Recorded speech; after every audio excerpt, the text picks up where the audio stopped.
doctor Nicolás Martinelli.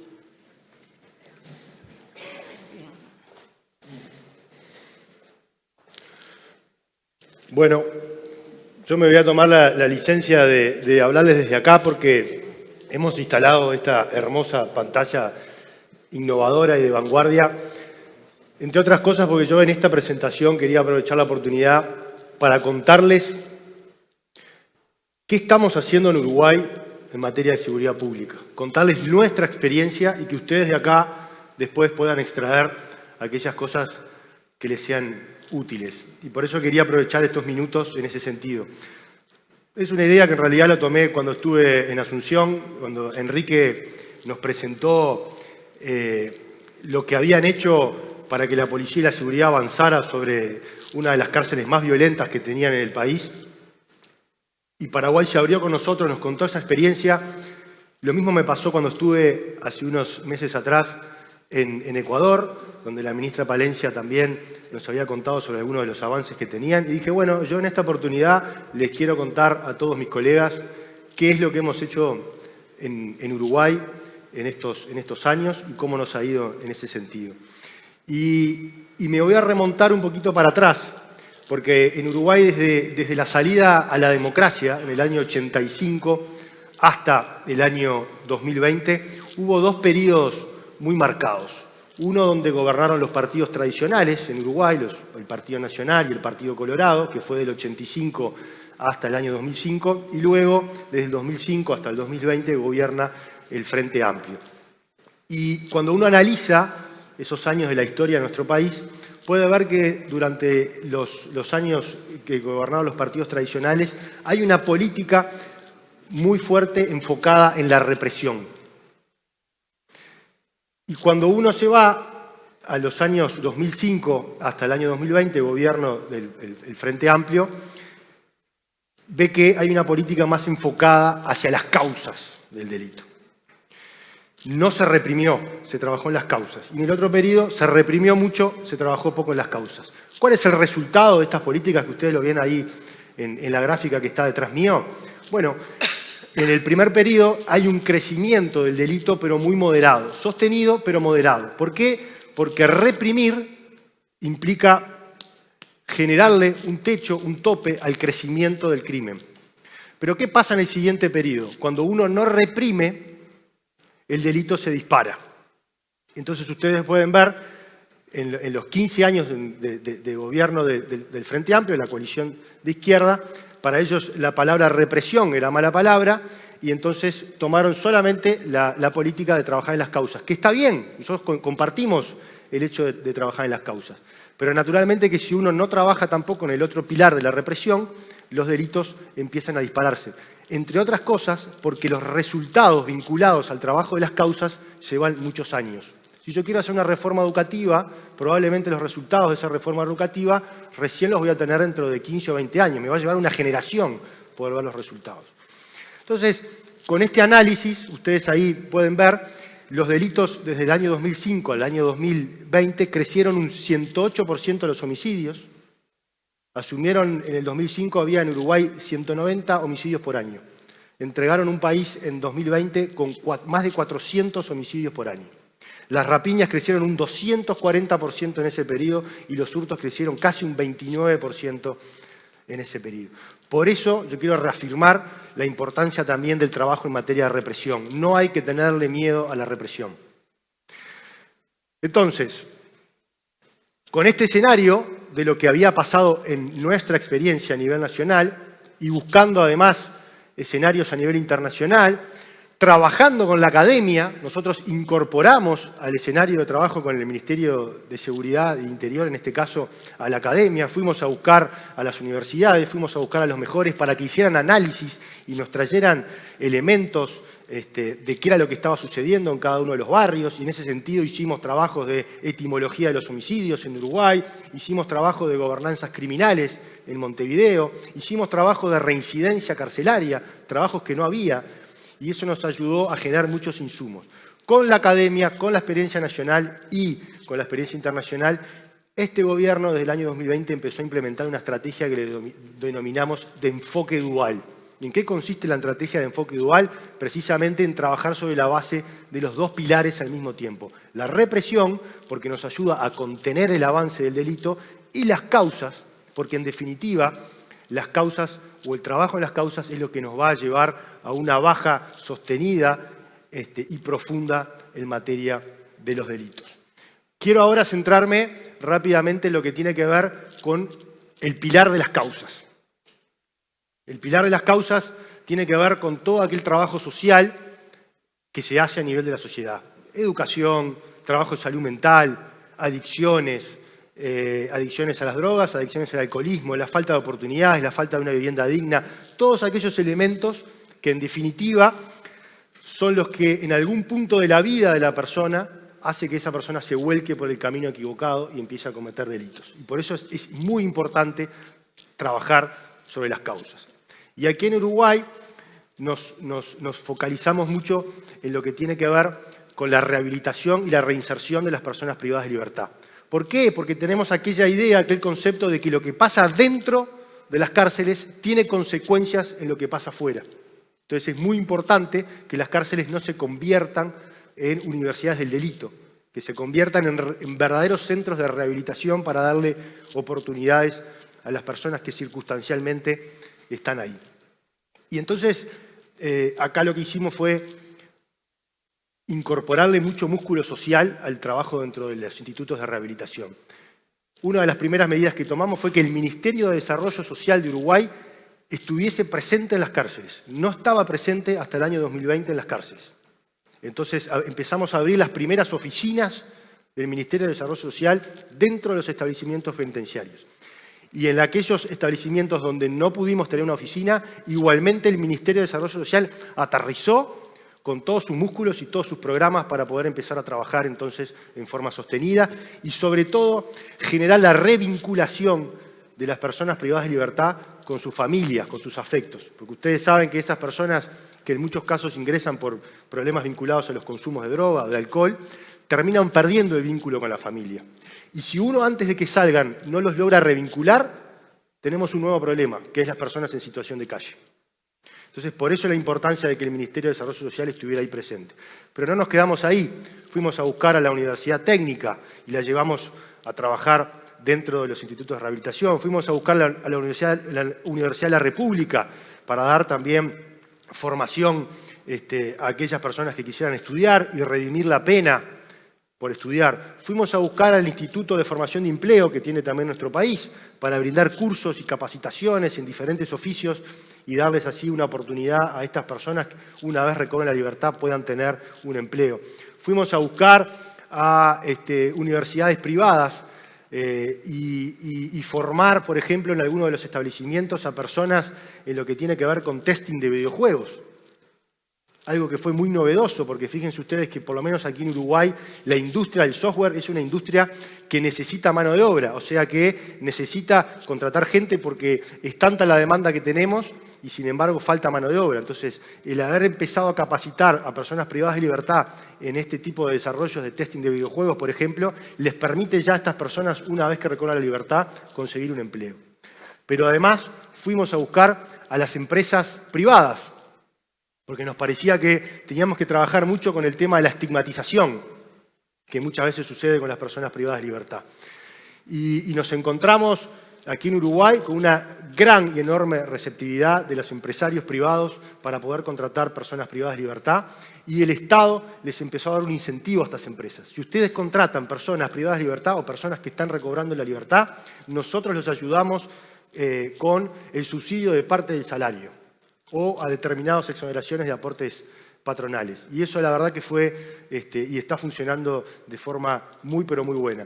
Y fíjense ustedes, que lo van a ver ahora en la gráfica siguiente, que pese a que en estos casi 5 años que llevamos de gestión en este gobierno, y pese a que tuvimos un aumento muy importante de personas privadas de libertad, en el 2020 cuando asumimos había 11.000 personas privadas de libertad, hoy tenemos 16.000 personas privadas de libertad, pese a ese aumento que hemos tenido en estos años, hemos logrado bajar a niveles históricos las tasas de homicidio dentro de los establecimientos penitenciarios, las tasas de suicidios, las tasas de fuga, y hemos logrado evitar motines.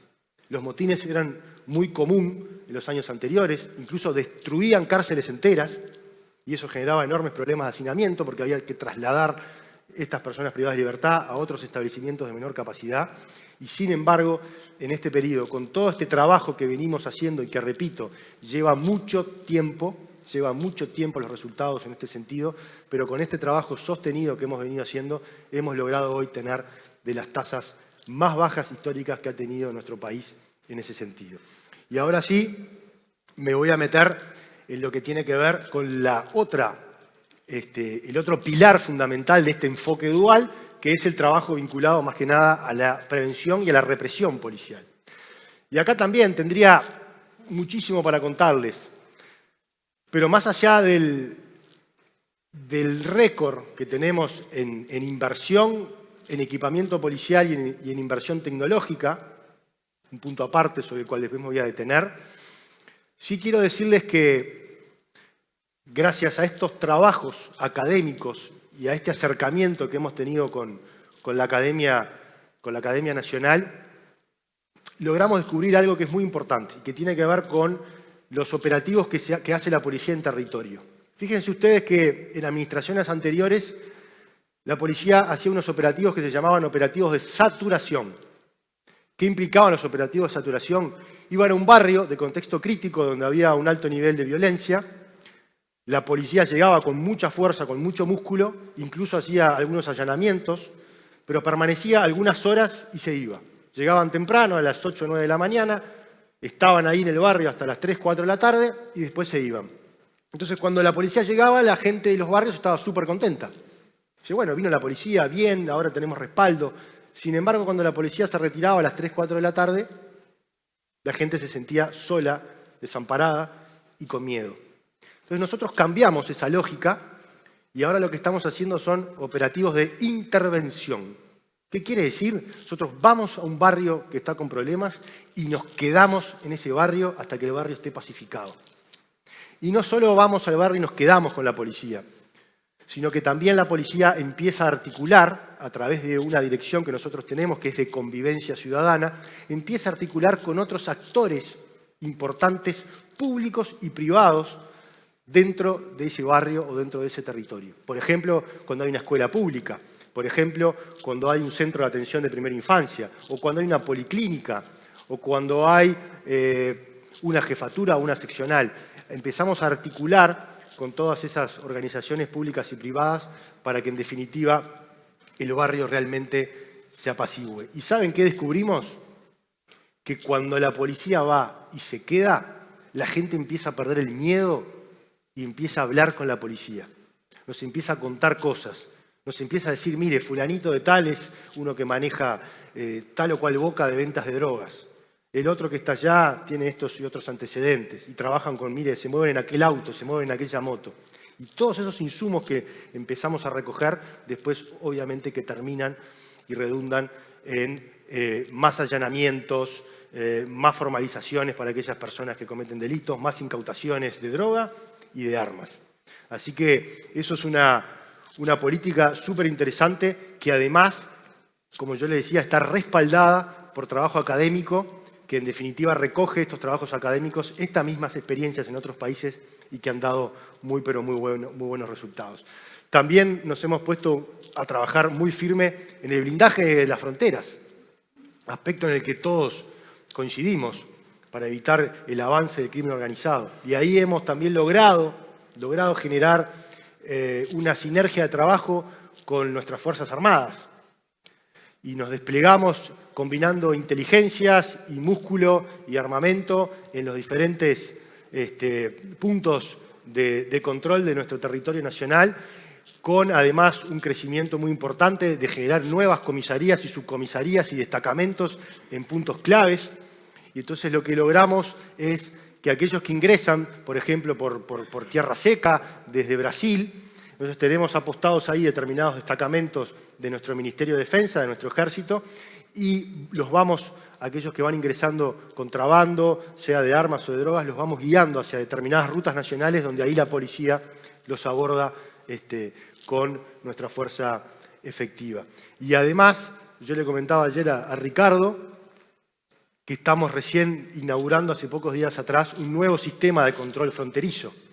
Es un sistema vanguardista, yo diría que es de la tecnología más avanzada que hay en el mundo en ese sentido, y que nos va a permitir, lógicamente, un intercambio interno de información mucho más rápido, que después vamos a poder compartir con ustedes. Es un sistema que además centraliza la información, tanto si uno ingresa por tierra, por aire o por agua, aquella persona que ingresó al territorio nacional y después pretende salir por otro punto de control, saltan las alarmas correspondientes, saltan las alarmas si hay una orden de captura de Interpol o si es una persona que está requerida dentro de nuestro territorio nacional.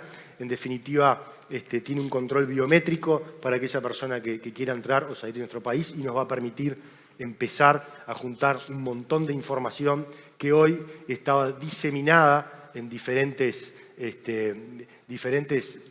oficinas de aduanas y que muchas veces era difícil de centralizar. Después, yo les decía que íbamos a tener un capítulo aparte de tema tecnología. Yo creo que, y lo he dicho muchas veces públicamente, creo que Uruguay dio un salto tremendamente importante en lo que tiene que ver con el avance de tecnología. Y realmente me enorgullece decir que somos uno de los países más tecnificados de América Latina y quizás más tecnificados del mundo. La incorporación de tecnología que hemos tenido en estos últimos 2 años ha sido impresionante, realmente muy buena.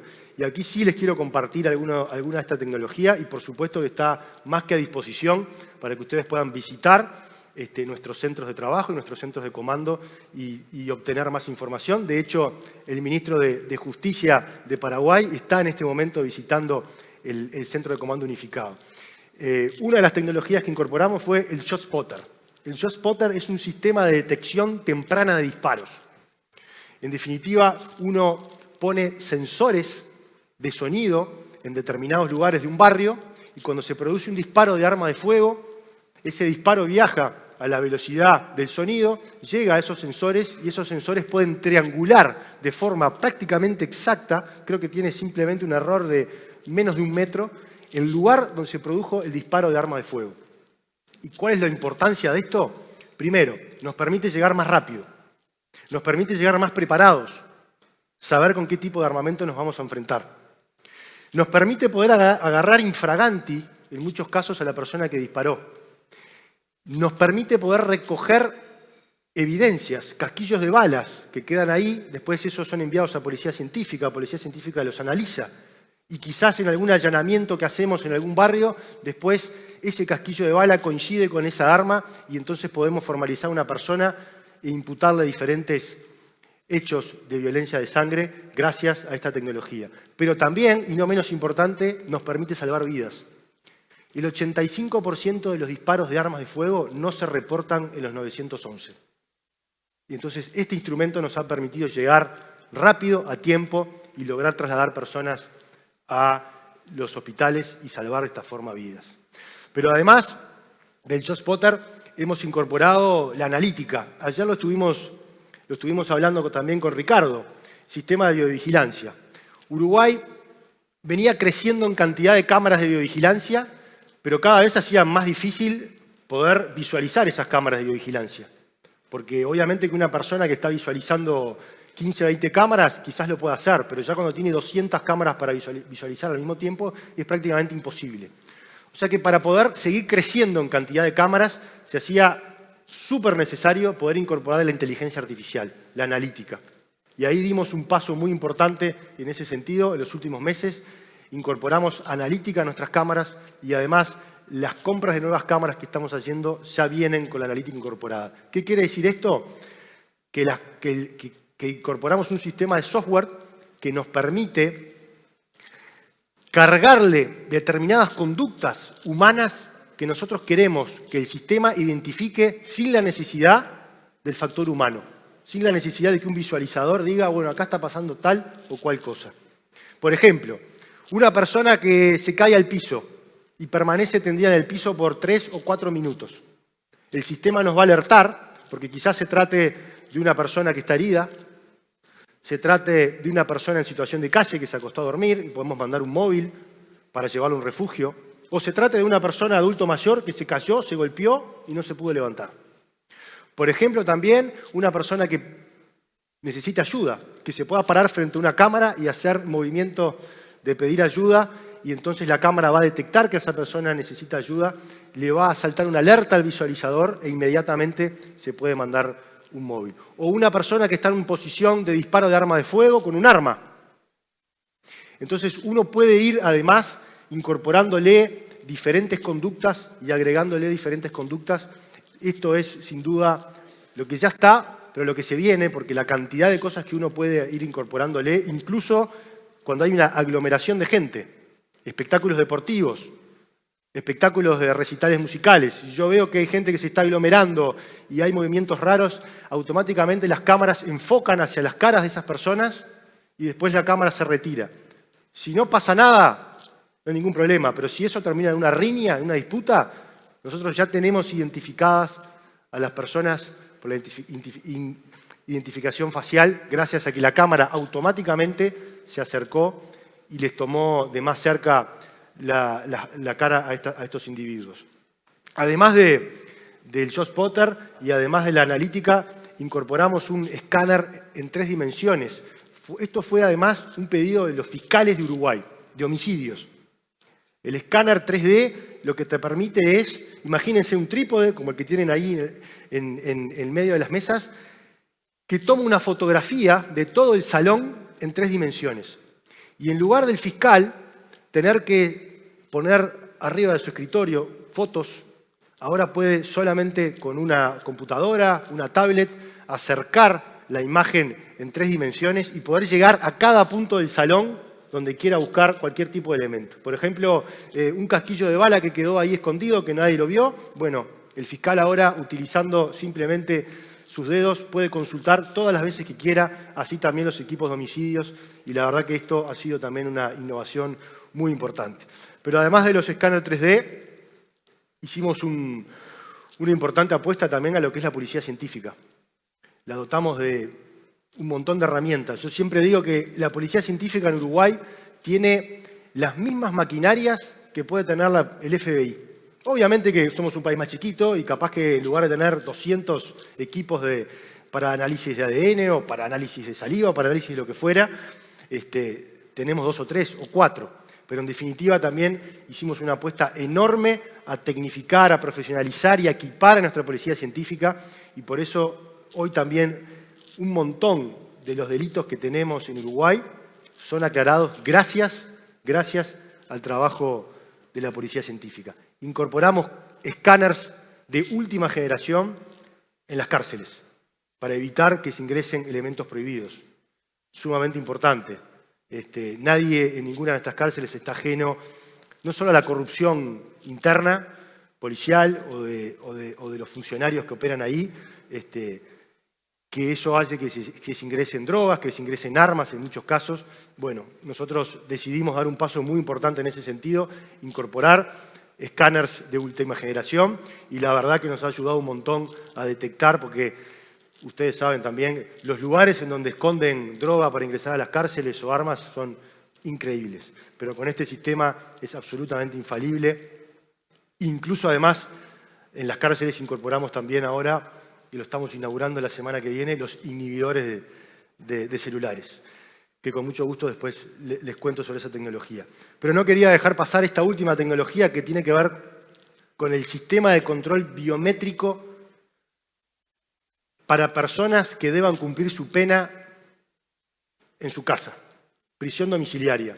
Y esto me enorgullece decirlo porque es un desarrollo hecho por la policía uruguaya, por los técnicos de la policía uruguaya. ¿Y en qué consiste? Bueno, en lugar de poner una tobillera o en lugar de que un fiscal o un juez decida que la persona vaya a la prisión cuando podría cumplir prisión domiciliaria, se le entrega a esta persona un celular. El celular está georreferenciado en la dirección que la persona da, donde va a cumplir efectivamente la pena de prisión domiciliaria. Y sin saber en qué momento del día, ni cuántas veces en el día, ese celular le va a sonar y la persona lo tiene que atender. Y una vez que lo atiende, tiene que escanear biométricamente su cara para que desde el centro de comando realmente verifiquen que se trata de la persona que está con las medidas de prisión domiciliaria y que está geolocalizado en el lugar donde tiene que cumplir esa medida. Y obviamente que si no cumple, ahí en esa oportunidad recién se manda un patrullero al lugar para verificar. Pero en definitiva esto nos está ahorrando una cantidad de recursos financieros y sobre todo humanos, porque hasta ahora uno tenía que ir con un patrullero determinadas veces al día para controlar que la persona efectivamente estuviese cumpliendo con la medida de prisión domiciliaria. Con esto y este avance de la tecnología damos un paso muy importante para que jueces y fiscales empiecen a confiar en esta herramienta y nos ayude a descongestionar las cárceles con aquellas personas que en definitiva no es necesario que estén cumpliendo prisión efectiva dentro de un establecimiento de rehabilitación. Bueno, lo de la academia ya lo dije antes, pero me pareció un valor muy importante que compartan o que incluyan a las universidades y a la academia para tener insumos a la hora de toma de decisiones.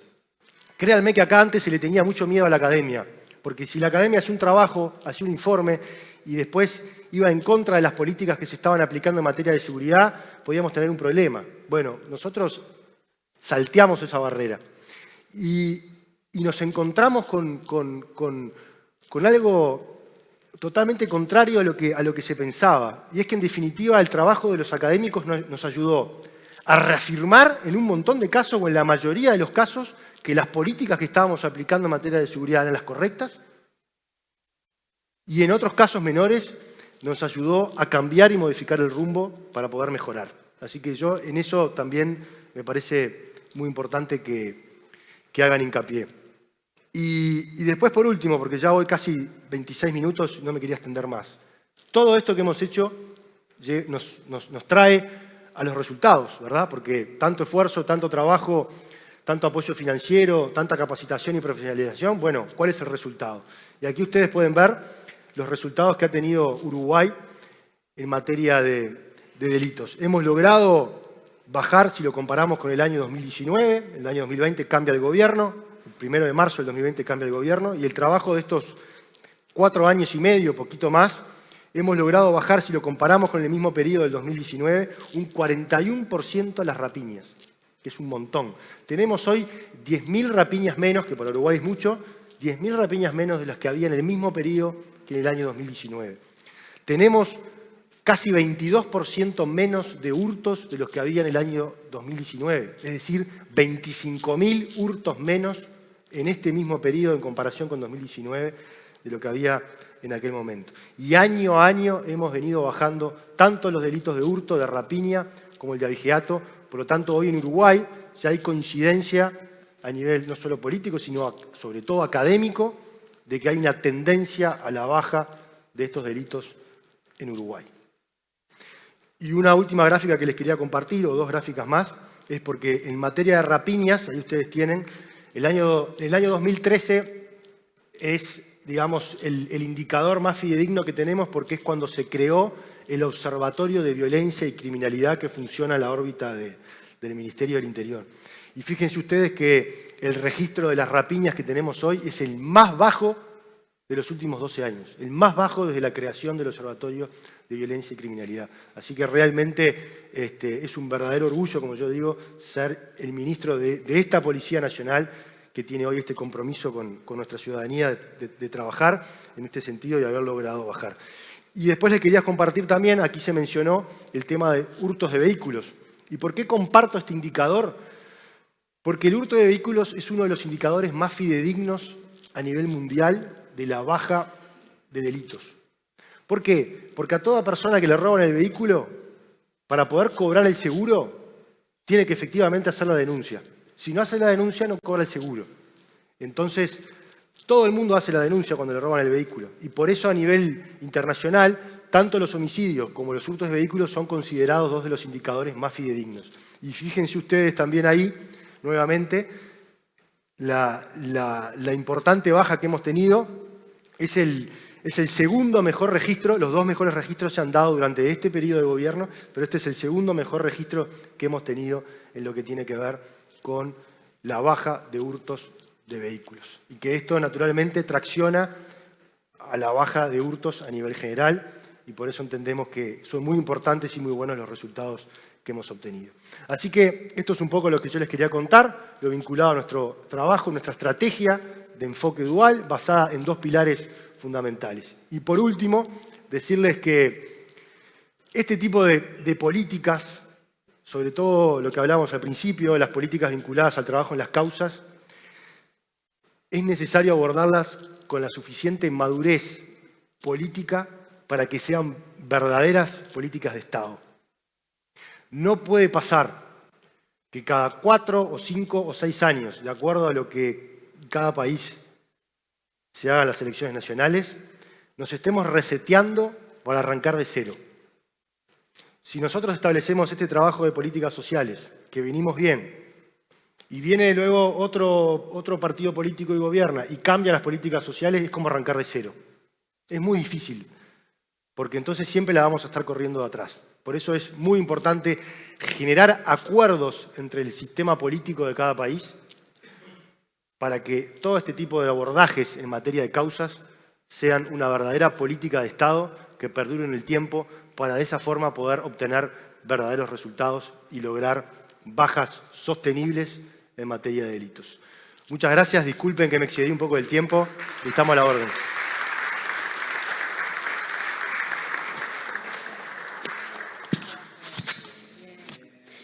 Muchas gracias, señor ministro. A continuación, los ministros de Estado suscribirán el acta de la 52ª reunión de ministros del Interior y Seguridad del Mercosur y Estados asociados.